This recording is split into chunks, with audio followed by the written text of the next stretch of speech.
खोदो यहाँ।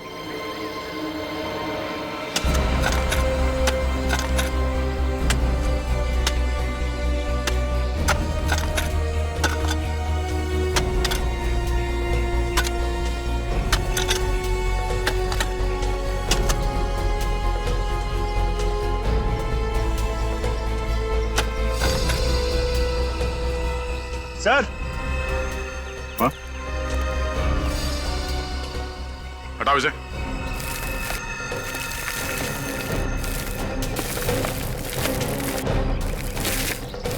एक मिनट, लाश है, बाहर निकालो उसे।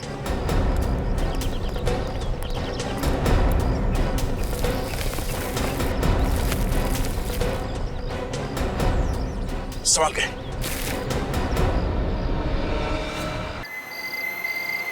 मैं कब से तुमसे कुछ पूछ रहा हूँ और तुम हो कि मेरी बात का जवाब ही नहीं दे रही हो। क्योंकि मैं नाराज हूँ तुमसे। तुम्हारी इस नाराजगी की वजह जान सकता हूँ? शादी में कितने लोग मेरी तारीफ कर रहे थे कि मैं सुंदर लग रही हूँ, मैं अच्छी लग रही हूँ, और तुम हो, तुम्हारे पास तो 2 शब्द तक नहीं है ना अपनी बीवी की तारीफ में। भाई, तारीफ उसकी की जाती है जिसकी खूबसूरती शब्दों में बयान की जा सके, और तुम्हारी तारीफ के लिए मुझे शब्द ही नहीं मिलते।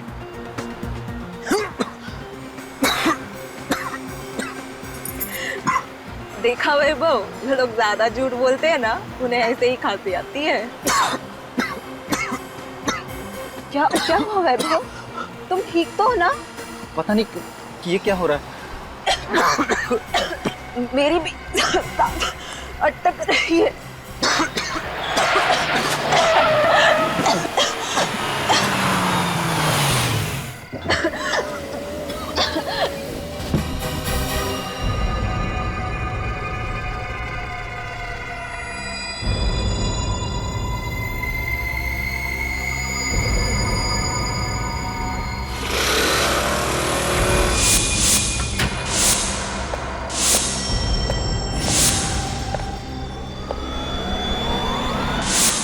अभिजीत, 25 और 26 को सिंगापुर में क्रिमिनल साइकोलॉजी पर एक बहुत बड़ी कॉन्फ्रेंस है।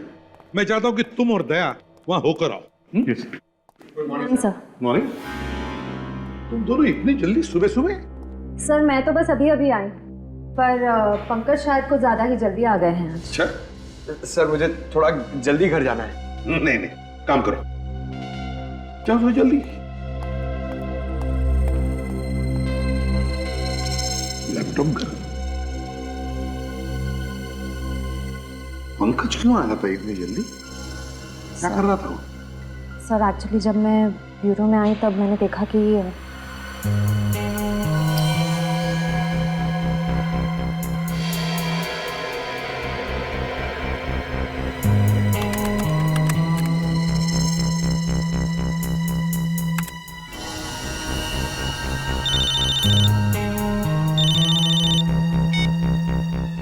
हेलो।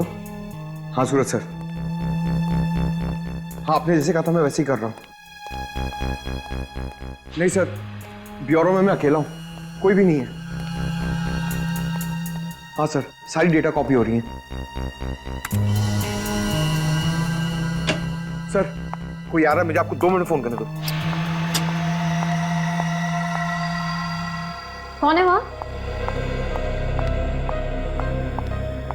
पंकज। अरे श्रेया, तुम कब आई? क्या कर रहे थे तुम यहाँ?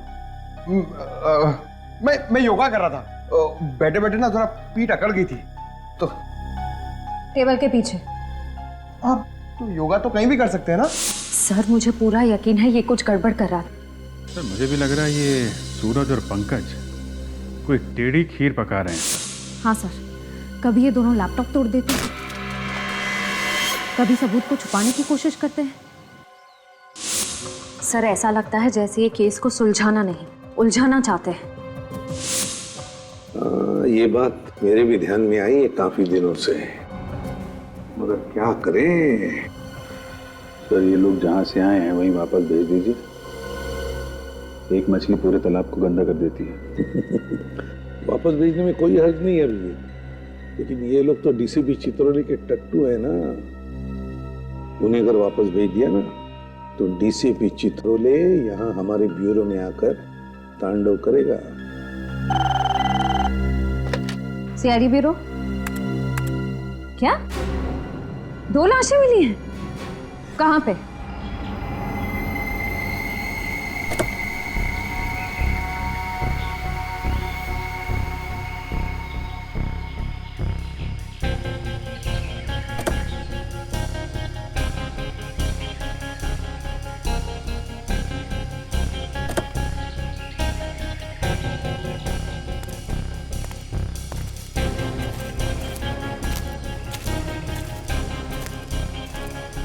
तो तुम लोग श्याम नगर का रास्ता पूछ रहे थे।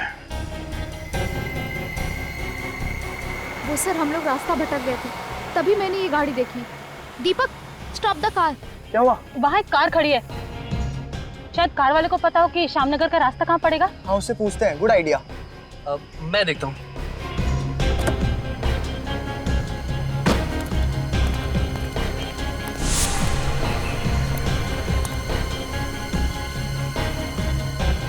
भाई साहब, ये श्यामनगर का रास्ता किधर होगा? हेलो भाई साहब, hello. Oh my God guys, क्या हुआ?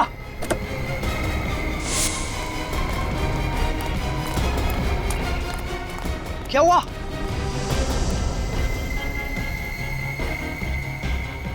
दो लाशें देखकर हमारे तो होश ही उड़ गए। गाड़ी के आसपास किसी को भागते हुए देखा? नहीं सर, आसपास कोई नहीं था। सर, पूर्वी।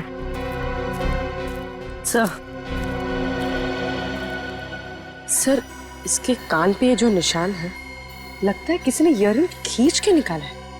सर, इसके गले पर भी एक निशान है। सर, लगता है मामला लूटपाट का है। हाँ पूर्वी। सर, ये गहने वगैरह शरीर के ऊपर के हिस्से से गायब है। ये पैर में बिछुआ और पायल वैसे के वैसे ही, मतलब खूनी। गाड़ी के खिड़की से उसने इस जुर्म को अंजाम दिया है। सर, इन दोनों हस्बैंड वाइफ ने कितने सपने देखे होंगे सर एक दूसरे के साथ, अपने भविष्य के लिए, और किसी खूनी ने सिर्फ चोरी करने के लिए इन दोनों को मार दिया। खूनी तुम्हारी तरह भावुक नहीं होते पंकज, वो सिर्फ अपना सोचते हैं, दूसरों का नहीं। इस शरीर पे कहीं भी चोट या जख्म का कोई निशान नहीं है।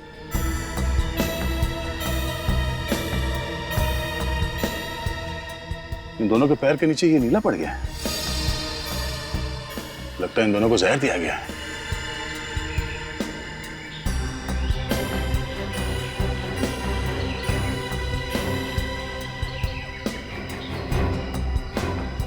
सर,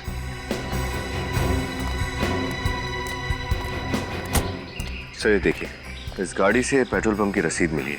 कल रात इन लोगों ने किसी पेट्रोल पंप से 2000 का पेट्रोल भरवाया था। इस पेट्रोल पंप में चल के पता करते हैं, शायद वहां से पता चल जाए कि इन दोनों को जहर किसने दिया था।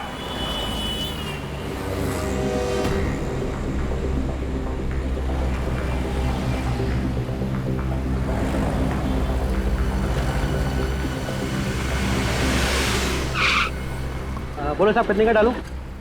आज सुबह ही टैंक फुल किया है। इतना जल्दी पेट्रोल खत्म हो गया? गाड़ी का एवरेज खराब है क्या? सीआईडी की गाड़ी का एवरेज बहुत अच्छा है। फिलहाल तुम इस गाड़ी के बारे में बताओ। हाँ साहब, ये पर्ची तो हमारे यहाँ की है। हाँ, इस कार में पेट्रोल कल रात यहीं पे डाला गया था। हाँ साहब, भराया तो था। पप्पू, जी क्या बात है पप्पू? कौन है?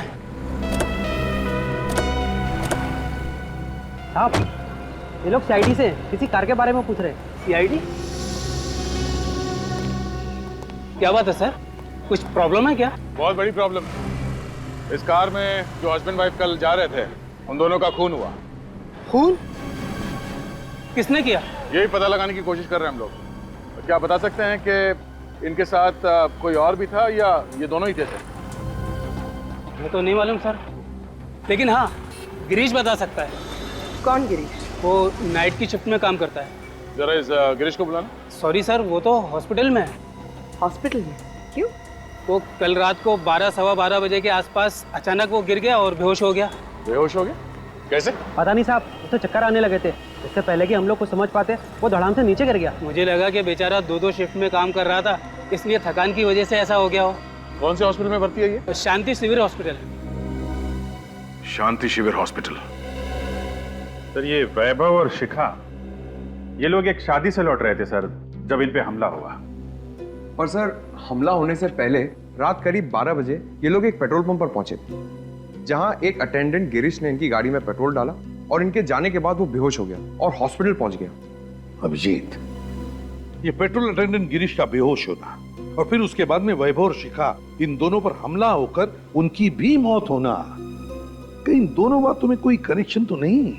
सर मैं अभी अभी हॉस्पिटल में गिरीश को मिलकर आ रही हूँ। डॉक्टर्स का कहना है कि उसकी बेहोशी की वजह थकान नहीं, कोई जहरीला केमिकल है, कोई जहरीली गैस।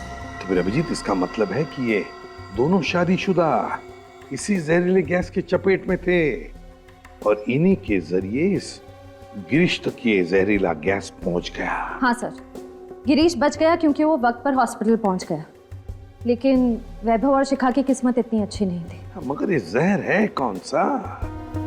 है कौन सा ये जहर जो 2 मिनट में आदमी दम तोड़ दे? सर? हाँ। सर इस जहर का नाम है सोडियम ब्यूरोक्साइटिस। हेलो तारिका जी। सोडियम ब्यूरोक्साइटिस। हाँ सर, ये जहरीला केमिकल मुझे वैभव और शिखा के फेफड़ों से मिला है। फेफड़ों में मिला है तो इसका मतलब है अभिजीत कि इन दोनों ही ये जहर किसी चीज से सूंघा है या फिर सूंघाया गया है। हाँ सर, क्योंकि बॉडीज में इंजेक्शन वगैरह का तो कोई निशान नहीं मिला है मुझे। वही तो। और पेट में खाने पीने में कोई जहर नहीं मिला? पंकज, जब डॉक्टर तारिका कह रही है कि जहर सिर्फ फेफड़ों में था, तो उल्टे सीधे सवाल पूछ कर परेशान मत करो इनको। मालूम है कितनी मेहनत लगती है सब ढूंढने में। अरे आप थक गई होंगी, मैं कुछ मंगाऊं आपके लिए? फिर कभी अभिजीत, आज थोड़ा लेट हो रहा है क्योंकि सालों के साथ पूना गए ना, तो सारी जिम्मेदारी मुझ पर ही है। सर उनके सब पूना गए हैं? ये तो बड़ी अच्छी बात है। मतलब दिन रात काम करके थक गए हैं बेचारे, पुणे गए हैं तो थोड़ा चेंज हो जाएगा।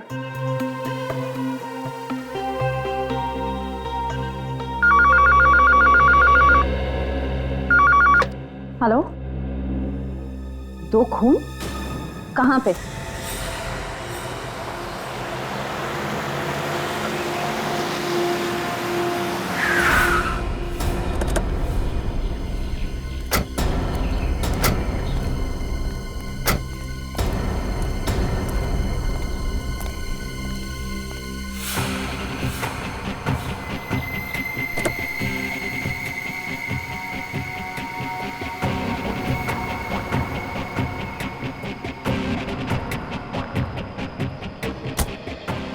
कमाल है, एक ही दिन में 4 खून। मैंने भी ठीक वैसे ही मारा गया जैसे वैभव और शिखा को।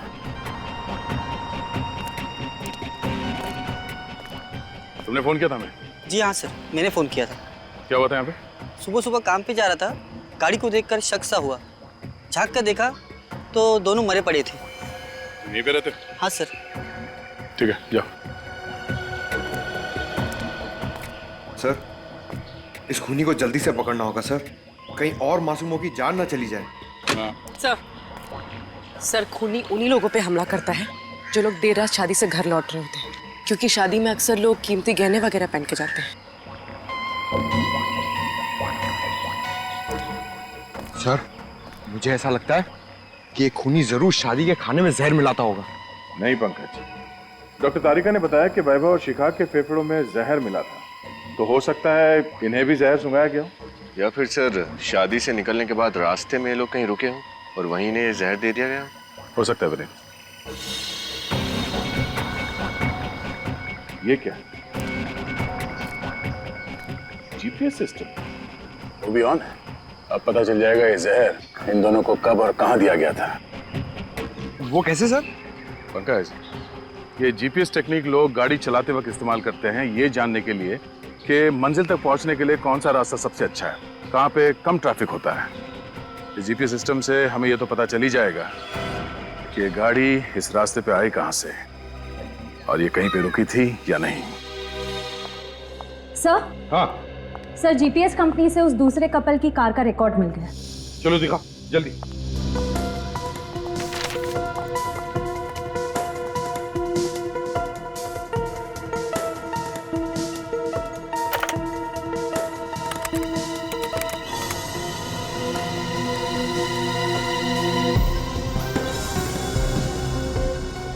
ये देखो अभिजीत, ये है वो शादी का हॉल, इसे हम पॉइंट ए कहते हैं।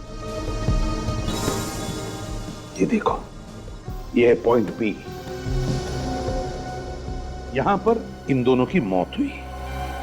सर पॉइंट ए से पॉइंट बी के बीच ये गाड़ी कहीं रुकी नहीं है। इसका मतलब इन दोनों को जहर शादी के हॉल में ही दिया गया है। एग्जैक्टली अभिजीत, ऐसा ही हुआ होगा। ये वैभव और शिखा, ये दोनों भी तो इसी हॉल में गए थे शादी के लिए। अभिजीत, इसका एक ही मतलब हो सकता है कि वहां पर कोई तो है वहां प्रज्ञा बैंक्वेट्स में, जिसने इन लोगों को ये जहर सुंघाया है किसी तरह से।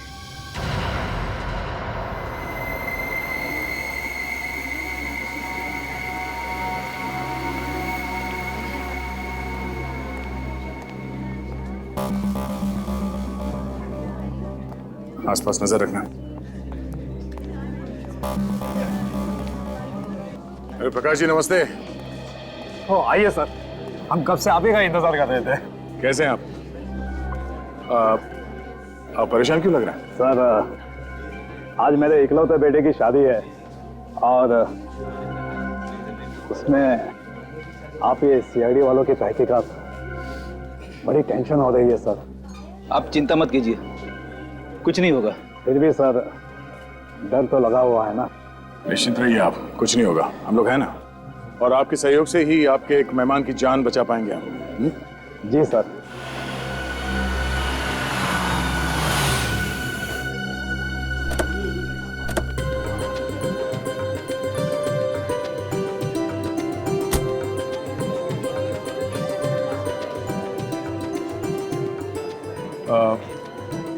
हम लोग दूल्हा दुल्हन से मिल लेते हैं। नमस्ते। बधाई हो कुमार साहब। आइए आइए ऋषभ जी, रचना जी वेलकम। थैंक यू, बेटे की शादी बहुत बहुत मुबारक। धन्यवाद जी, आप अपना कीमती वक्त निकाल कर यहाँ पर आए, हमारे लिए तो ये बड़े सम्मान की बात है। अरे कुमार साहब, आते कैसे नहीं, शादी जैसे बंधन में इंसान रोज रोज थोड़ी फंसता है ना? अच्छा, खूब समझ रही हूँ आप क्या कहना चाह रहे हो। अब चले, दूल्हा दुल्हन से नहीं मिलना है? चलिए प्लीज। नमस्ते साहब। नमस्ते मैम साहब।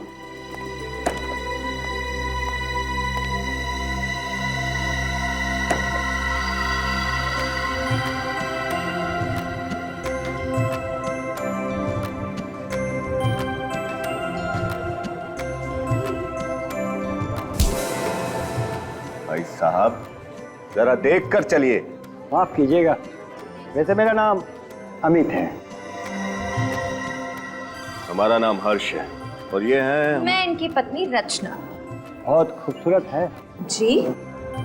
मतलब क्या है आपका? गलत मत समझिए, मैं इनके हार की बात कर रहा था। ये पूरे 10 लाख का है। वो क्या है ना कि 6 महीने पहले हमारी शादी की सालगिरह थी, ये भूल गए, तो सजा के तौर पे मैंने इनसे ये हार मांग दिया। कितनी बार समझाया है तुम्हें, हर जगह 10 लाख का ढिंढोरा पीटने की क्या जरूरत है? वाह भाई वाह, लगता है आप दोनों में बहुत ही प्यार है। जबरदस्ती मतलब जबरदस्त प्रेम है हमारे बीच में। लेडीज एंड जेंटलमैन, शादी के माहौल में तब तक रंग नहीं जमता है जब तक लोग झूमेंगे नहीं, नाचेंगे नहीं। तो अब वक्त हो चला है इस खुशियों को संगीतमय बनाने का। जोरदार तालियों से स्वागत कीजिए मिस गीता का, जो अपनी मधुर आवाज से आप सभी का मन मोह लेगी। मिस गीता।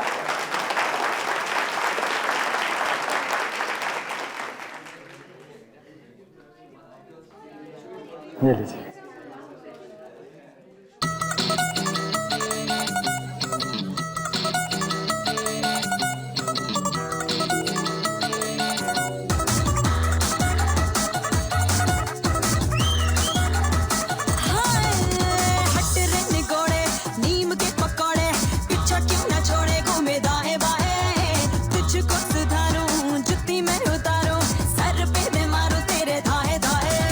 रोमियो बिना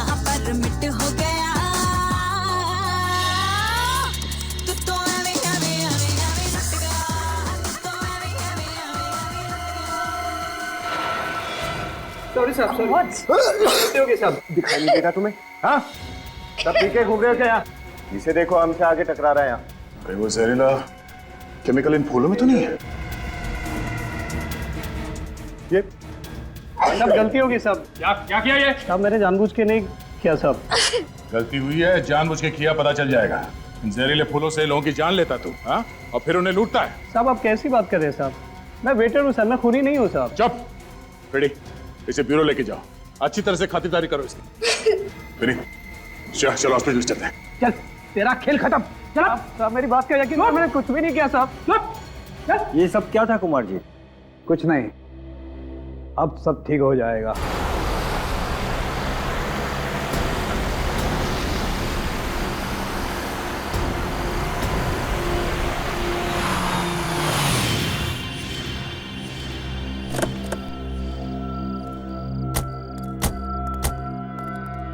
ओह नो, फ्रेडी, ए, उठ। सर, निखिल, इन दोनों को जल्दी हॉस्पिटल ले जाना पड़ेगा। निकालो उन्हें।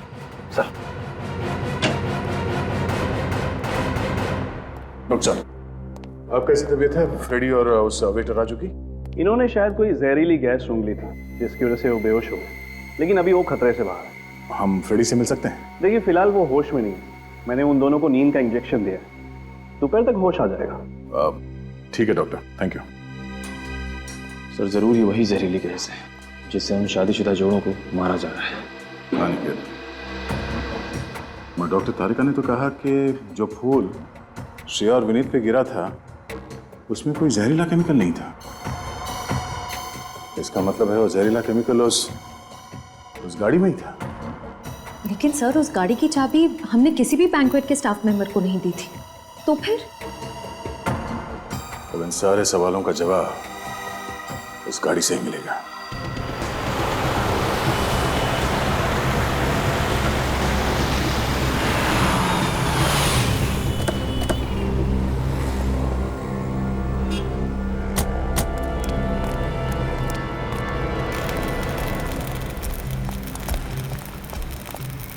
कुछ पता चला किशोर, गाड़ी के अंदर वो जहरीली गैस कहां से गई होगी? नहीं साहब, मैकेनिक की नजर से देखकर लगता नहीं है कि इस गाड़ी से किसी ने छेड़छाड़ की है।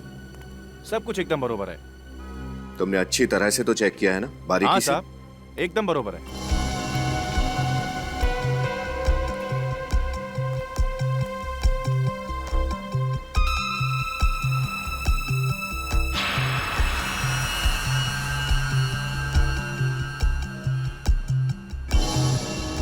सफेद क्या है किशोर, कुछ लगा है क्या? नहीं साहब, मैंने तो सिर्फ गाड़ी चेक करी है। तो मेटल पाउडर जैसा कुछ है।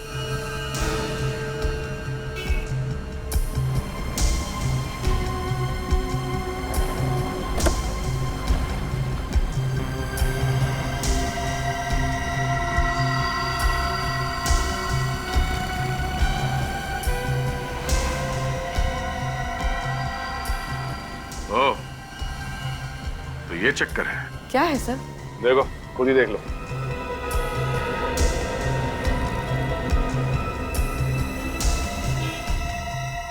सर इतना बारीक छेद तो मैग्नीफाइंग ग्लास से ही दिख सकता है।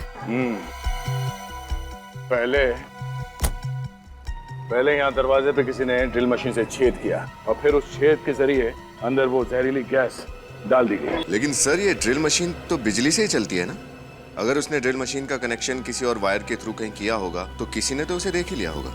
ये भी तो हो सकता है कि ड्रिल मशीन बिजली से नहीं बल्कि बैटरी से चलती है। सब कुछ पोर्टेबल है। हेलो, हाँ बोलिए। क्या? निशान? अच्छा, ठीक है, उसकी फोटो, एड्रेस, सेल नंबर और सारी डिटेल्स मुझे भेज दो। Okay, thank you. क्या हुआ सर? प्रज्ञा बैंक्वेट हॉल का दरबान निशान वो गायब है। ना वो काम पे आ रहा है, ना ही फोन कॉल उठा रहा है। सर ये सब किया धरा उस निशान का ही तो नहीं है? अब ये तो उस दुकान से ही पता चलेगा जहाँ पे ये खास बैटरी वाली ड्रिल मशीन मिलती है। पता करो कहाँ कहाँ ऐसी ड्रिल मशीनें मिलती हैं? निखिल, लगता है ये वही डिस्ट्रीब्यूटर है जो वो ड्रिल मशीन बेचता है। चलो।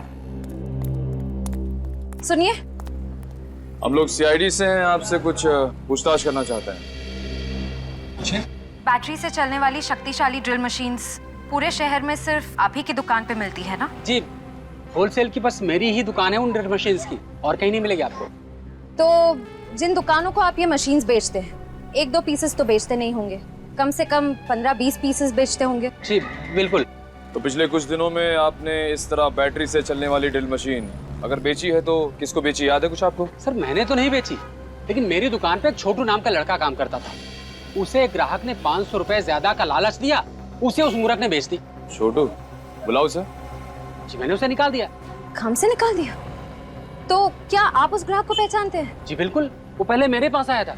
जब मैंने उसे मना कर दिया तब शाम को दोबारा आया। जब मैं दुकान पे नहीं था तब छोटू ने उसे दे दी। यही था वो?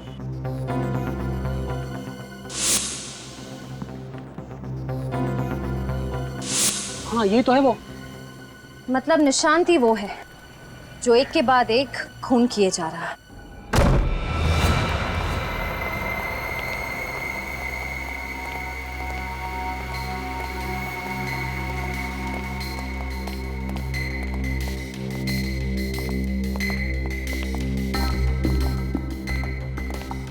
लगता है अपने परिवार के साथ 9-11 हो गया।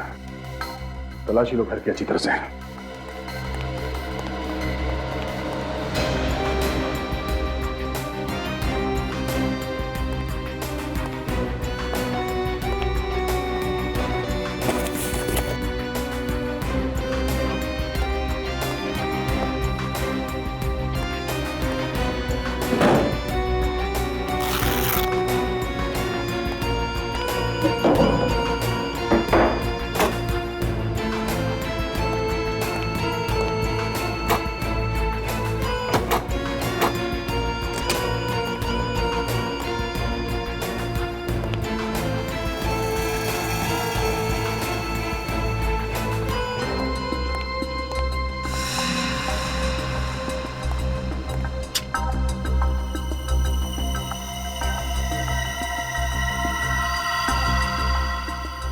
निशांत और निशांत की बीवी।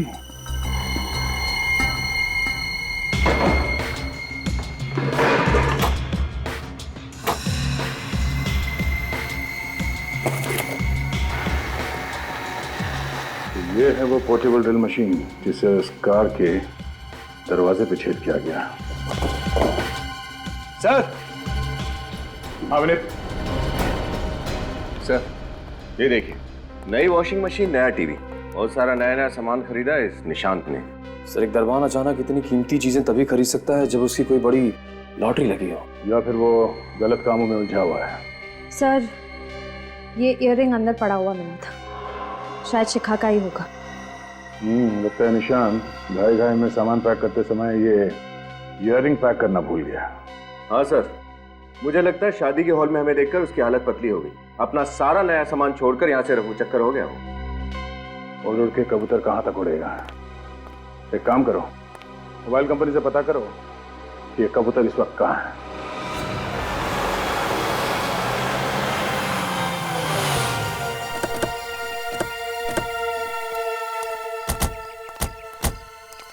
सर, आखिरी बार निशांत का मोबाइल यहीं पर था।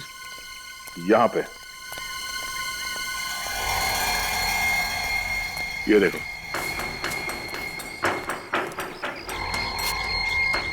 मोबाइल तोड़ दिया गया है। इसमें तो सिम कार्ड भी नहीं है।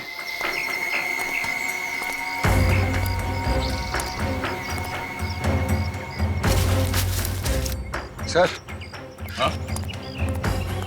देखिए सर, फावड़ा पड़ा हुआ है, मिट्टी भी लगी हुई इस पर ताजी।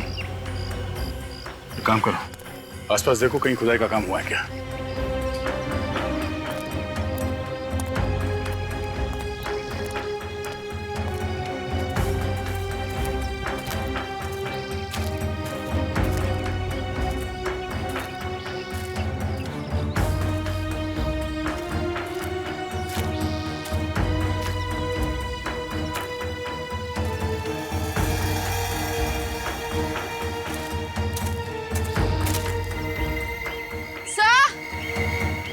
हाँ?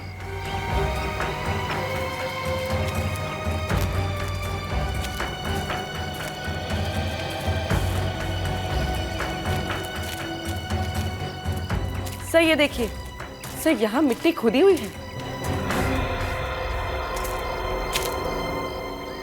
खोदो यहाँ।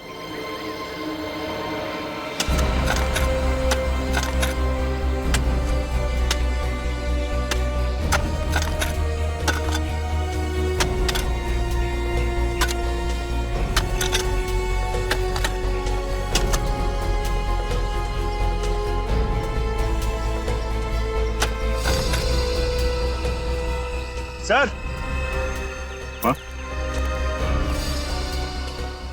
हटाओ इसे।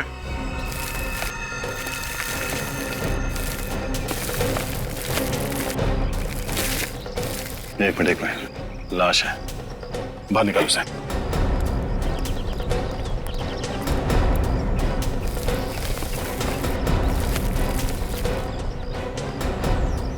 संभाल के। सर ये निशांत है। निशांत? सर, इस केस से तो मेरा सर चकरा गया। अब इस निशांत को किसने मारा होगा? उसी ने जिसने ये सारे खून किए हैं और चोरियां की हैं। उसने इस निशान का इस्तेमाल किया सिर्फ हमें गुमराह करने के लिए। हाँ, तारिका क्या पता चला इनके बारे में? सर मुझे 2 बातें पता चली है जो आप लोगों को खूनी के काफी करीब ले जा सकती है। अच्छा, वो क्या? तो ये देखिए, इसके गले पे ये खरोचों के निशान जो शायद खूनी के साथ हाथापाई की वजह से हो गए हो। सर, उस जंगल में जहाँ पे हमें निशांत की बॉडी मिली थी, वहां पे हमें निशांत का टूटा हुआ मोबाइल भी मिला था। कहीं इस हाथापाई की वजह से तो वो नहीं टूटा? हो सकता है, मगर ये खरोचों हमें खूनी तक कैसे पहुंचाएंगी? क्योंकि सर इन खरोचों से ये पता चल रहा है कि खूनी कोई लड़का नहीं बल्कि एक लड़की है। लड़की है? वो कैसे? सर इन खरोचों के अंदर मुझे नेल पॉलिश के ट्रेसेस कुछ अंश मिले, और सिर्फ इतना ही नहीं, निशांत के नाखूनों में मुझे चमड़ी मिली है जिसकी डीएनए रिपोर्ट भी यही बता रही है कि खूनी एक लड़की है। नेल पॉलिश की ट्रेसेस मिले, और दूसरी बात क्या है? वो ये कि इसे भी वही जहरीला केमिकल दिया गया था जिससे उन शादीशुदा जोड़ों का खून किया गया था। मतलब इस सारे के पीछे एक ही औरत है, एक ही औरत जिसने वो सबूत भी निशान के घर में रखे और फिर इसे जंगल में बुलाकर मार डाला। और ये सारा का सारा काम इतनी सफाई के साथ किया कि पूरा शक निशांत पे जाए। सर हो सकता है इस निशांत की बीवी उसी औरत के कब्जे में हो सकता है श्रेया, हो सकता है। पर हो ना हो, ये कोई औरत ही है, उस होटल की स्टाफ मेंबर जिसने सारा खेल रचाया है। सचिन, काम करो, प्रज्ञा बैंक्वेट में फोन करके पता लगाओ क्या कोई स्टाफ मेंबर है, कोई औरत जो छुट्टी पर है किसी कारण।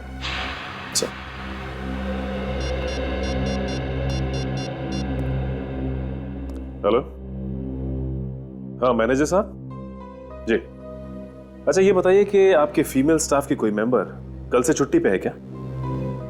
जी, क्या? ओके, आपकी मदद के लिए बहुत बहुत शुक्रिया जी, थैंक यू सर। मैनेजर के हिसाब से एक लड़की है जो कल अचानक छुट्टी पे निकल गई। मतलब कोई तो औरत है होटल की स्टाफ जो छुट्टी पर है।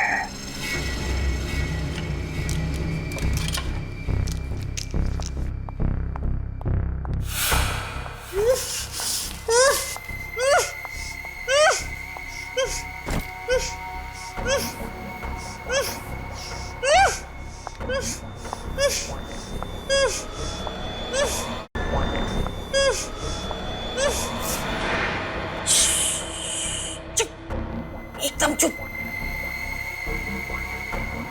बोलना है इसलिए खोल दूं। ले ले। आप मुझे छोड़ दो।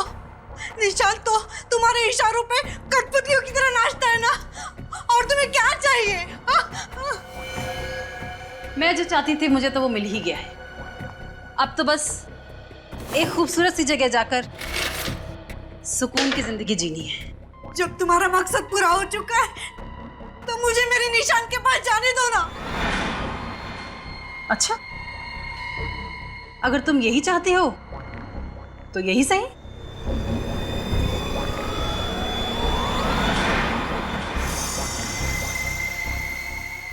ये क्या कर रहे हो? ये क्या कर रही हो तुम? वही जो तू चाहती है। निशांत के पास जाना है ना तुझे? निशांत? कहाँ गया मेरा निशांत? क्या किया तुमने निशांत के साथ? मार डाला मैंने उसे। नहीं, नहीं, ऐसे नहीं हो सकता, ऐसा नहीं हो सकता। ये सच नहीं है ना? हाँ, नहीं, नहीं, नहीं, मत करो ऐसे। नहीं, मत करो ऐसे, मत करो ऐसे, मत करो तुम। नहीं,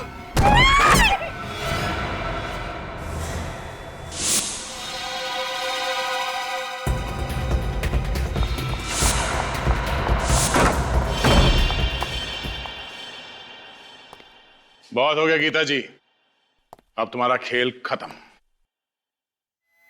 खेल?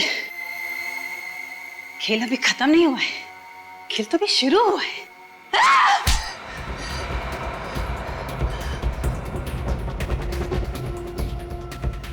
बहुत शौक चढ़ा है ना खेल खेलने का। हाँ, मैंने ही किया ये सब। इन सभी हत्याओं के पीछे मेरा ही हाथ है, क्योंकि मैं सोना लूटना चाहती थी, अमीर बनना चाहती थी। अमीर बनने के लिए, पैसा पाने के लिए 5-5 खून किए तुमने, हैं? क्या यही एक रास्ता था तुम्हारे पास अमीर बनने का? ऐसा नहीं है सर कि मैंने शराफत का रास्ता नहीं अपनाया, पर मुझे मिला क्या शराफत और मेहनत के बदले? क्यों? ऐसा क्या हुआ तुम्हारे साथ? एक अमीर इंसान के यहाँ मैं काम करती थी। एक दिन उसके यहाँ सोने की चोरी हुई और उसने सारा इल्जाम मुझ पर डाल दिया। वो तो सबूत ना होने की वजह से मैं बच गई, वरना मैं भी जेल में होती इस वक्त। और इसलिए तुमने वो बैंक्वेट हॉल ज्वाइन कर लिया, वहां गाना गाने लगी, ताकि तुम अमीर लोगों पर नजर रख सको और फिर उन्हें अपना शिकार बना सको। हाँ सर, मैं उनमें से अपना शिकार चुनती और निशान को खबर कर देती। जब लोग मेरा गाना सुन रहे होते तब निशांत अपना खेल शुरू करता, मौत का खेल। वो पार्किंग लॉट में जाता और ड्रिल मशीन के जरिए कार में छेद करता। हाँ मैम साहब, हाँ ठीक है, काम हो गया मैम साहब। हाँ हाँ हाँ, देख लिया मैंने। Okay ma'am.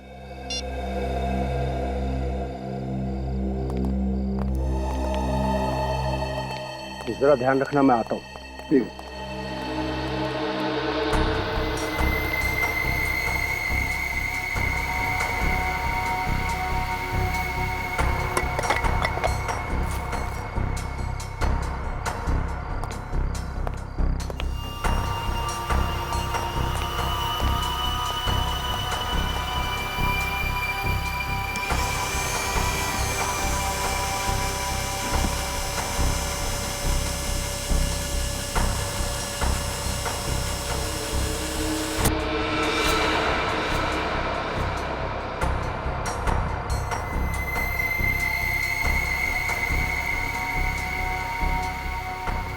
जैसे ही हमारी चुनी हुई कार शादी से निकलती, मैं और निशांत उसका पीछा करने लगते।